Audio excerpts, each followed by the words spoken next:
You ever have one of those moments that just burn into your memory? Like right then and there, your whole life is about to change. Yeah, well, that's exactly what happened to me on this one night. Crack of a belt echoing off the walls, shattering the peace. I'd been trying so damn hard to hold together for my little girl and me. I was just standing there at the kitchen window, mind-wandering coffee mug in hand, when I saw it, the neighbor from hell. Karen standing over my daughter Mira, my 5-year-old, clutching her bunny rabbit, just frozen silent, not making a sound. My heart damn near stopped. Mira was born mute, so she couldn't even cry out. But her eyes, man. Her eyes were begging for someone to save her. Karen, the HOA president, if you can believe that, towered over her belt in hand, face twisted like she'd just bitten into a lemon.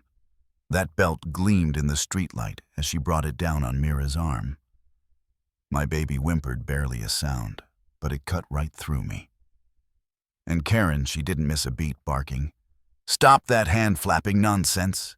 You're ruining the neighborhood." She actually said that. I swear it's one thing to have a neighbor who complains about your grass, but a full-grown adult swinging a belt at a 5-year-old because she's weird. You know what I mean? That's another level. I bolted out that door like my shoes were on fire, yelling for Karen to get away from her. Mira ran to me trembling, face buried in my shirt, that bunny dropping to the grass. Karen turned to me cold. "It's January. This kid's a problem," she sneered. "Her weird signs scare my dog. Her toys are always out. And then, like she's queen of the block, someone's got to teach her some manners." That was it for me, but I kept my hands to myself. See, I'm a federal prosecutor. I've seen people ruin their lives by letting their anger take the wheel, and I wasn't about to give Karen that satisfaction.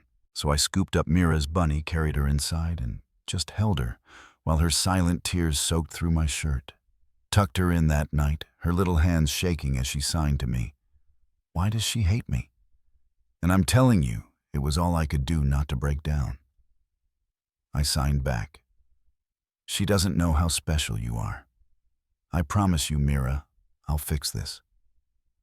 But that night I couldn't sleep. Karen's cruelty just kept replaying her face, her words, "that damn belt," over and over. Ever since my wife died 2 years back, it's just been me and Mira, and all I've wanted was for her to have a safe, quiet life somewhere people would look out for her, not turn her into a target. But Karen, she ran the HOA like some kind of dictator. Fined folks for the tiniest things, like a rose bush too bright or a mailbox 1 shade off white. But hitting my daughter, that crossed a line. And it lit a fire in me, the kind you don't put out with logic or patience. But I knew better than to throw punches. I needed evidence, not a police report with my name on it. Next morning, I sent Mira off to my sister Emily's house and started making the rounds, knocking on doors, asking questions. Most people were scared to talk, glancing over their shoulders, like Karen had ears everywhere, but a few opened up. "Mrs. Patel, sweetest old lady you'll ever meet," whispered. "She fined me, Pranham. $300 for my roses being too bright." She looked so ashamed, like she'd done something wrong. Then there was Mr. Thompson, retired teacher, telling me Karen threatened to report his grandson's skateboard for lowering property values. It wasn't just me. Karen had been bullying the whole block. But nobody wanted to be the first to speak up. But here's the twist. Turns out a few of them had seen Karen go after Mira before, but they were too afraid to say anything. That stung, but it made me more determined. I started digging into local laws, hitting a child even with a belt. That's assault, plain and simple. Karen thought she was untouchable, but she was just careless. I put up a couple of security cameras, one hidden in a birdhouse, another by the porch. I hated feeling like a spy, but I hated the thought of Karen laying a hand on my daughter even more. For days, I watched those feeds. Every evening, Karen would make her rounds looking for someone to scold. And on Friday, there it was. Again, Mira outside drawing flowers in chalk, just being a kid, and Karen storming over, belt in hand, yelling about vandalism. The camera caught every second Karen lifting that belt, Mira flinching the sound of leather smacking skin. My fists clenched, but this time I had her. Next stop, pediatrician's office.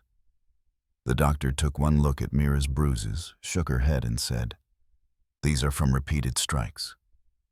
I walked out of there with a detailed report, filed it with the police. But I knew Karen's brother was a cop, and she wasn't shy about reminding people. I needed more.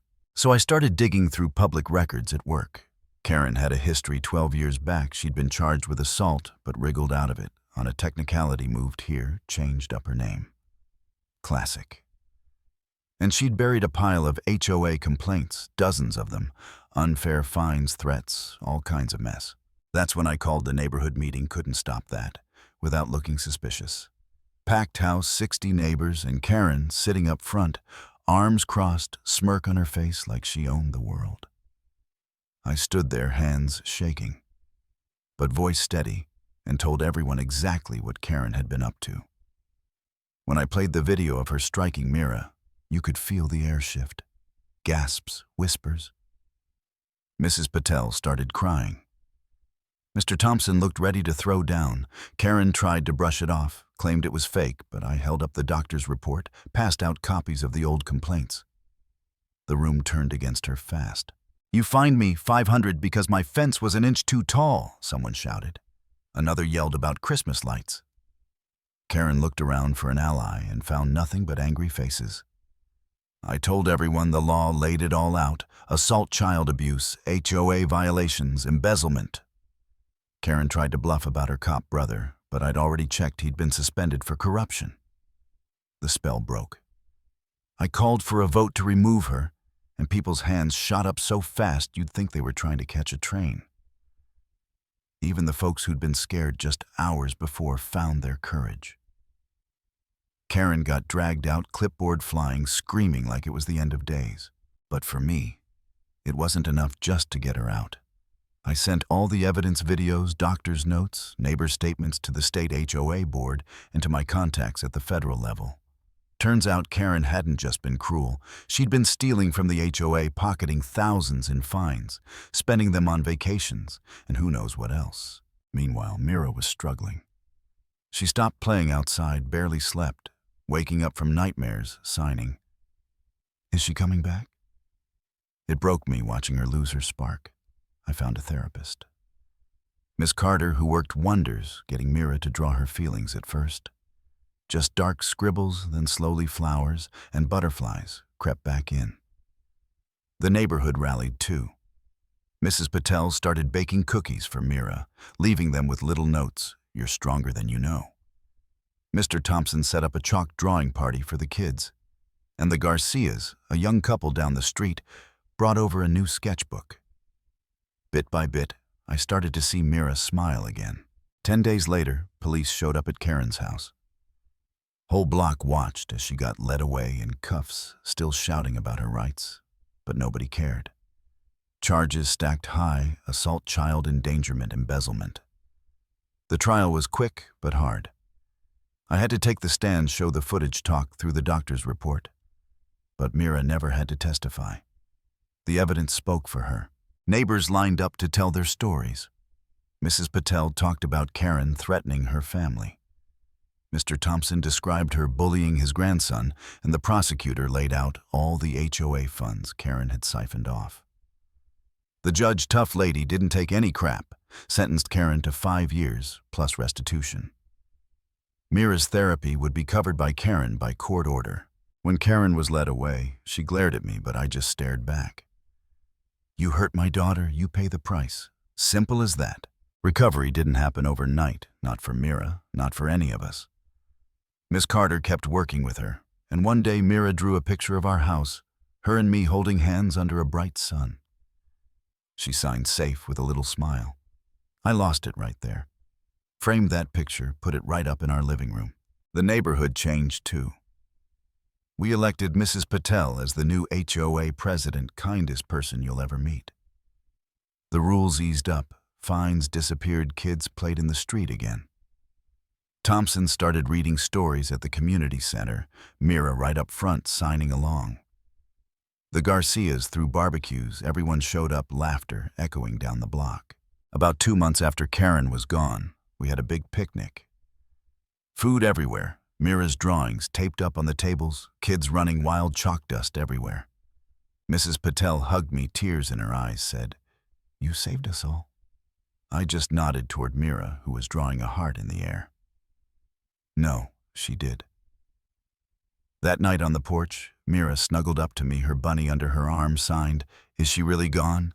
And I signed back, "Yes, baby, you're safe forever." The sky was on fire with sunset, peaceful for once. And Mira signed, "I love you, Daddy." I signed it right back, my chest so full I could barely breathe. Justice isn't just a word you know, it's something you fight for, something you make real. Mira was free. Karen was gone. And for the first time in a long time, our home felt like home again. But hey, was I right to go as far as I did? What would you have done if you were in my shoes? Let me know down in the comments. 'Cause sometimes I wonder where the line really is between justice and revenge, and whether there's ever a way to make things truly right.